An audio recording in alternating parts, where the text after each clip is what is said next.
আজকে বানাবো পাকা এবং কাঁচা করলা দিয়ে করলার মোরব্বা।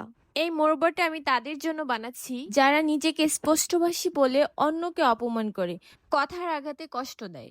আমি চাই না আমার এমন কোনো ফলোয়ার থাকুক যারা মানুষকে অসম্মান করে। এ ধরনের আচরণ আমি ভীষণ অপছন্দ করি। আমার ভিডিও মূলত ফান আর রান্না নিয়ে, তাই কেউ যদি খুব সিরিয়াস হয়ে যান দয়া করে আমাকে ইগনোর করবেন। খারাপ মন্তব্য না করলেই খুশি হব।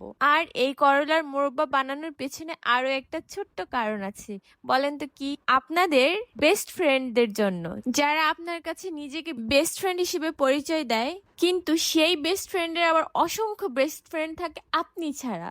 আমার একটাই রিকোয়েস্ট, প্লিজ আপনি তাদেরকে এই সুন্দর করে মোরব্বাটা বানিয়ে খাওয়ান। এমন কোনো বন্ধু যদি থাকে তাহলে এখনই মেনশন করে দিন, হয় শুধরিয়ে যা আর না হয় করলার এই সুন্দর মোরব্বাটা খা। আমার পক্ষ থেকে আপনাদের সেই বন্ধুদেরকে একটাই মেসেজ, দেখেন বন্ধু অনেক হয় কিন্তু বেস্ট ফ্রেন্ড অনেক হয় না। বেস্ট ফ্রেন্ড একজনই হয়, এই জন্যই এটাকে বেস্ট ফ্রেন্ড বলা হয়। তো আপনার যদি বেস্ট ফ্রেন্ডই 10-12টা থাকে তাহলে কি হয় বলুন? যাই হোক, আপনি যদি বেস্ট ফ্রেন্ড হতেই চান বা আপনি যাকে বেস্ট ফ্রেন্ড দাবি করেন, তো সে ছাড়া যেন আর কেউ আপনার বেস্ট ফ্রেন্ড না হয়, ঠিক আছে?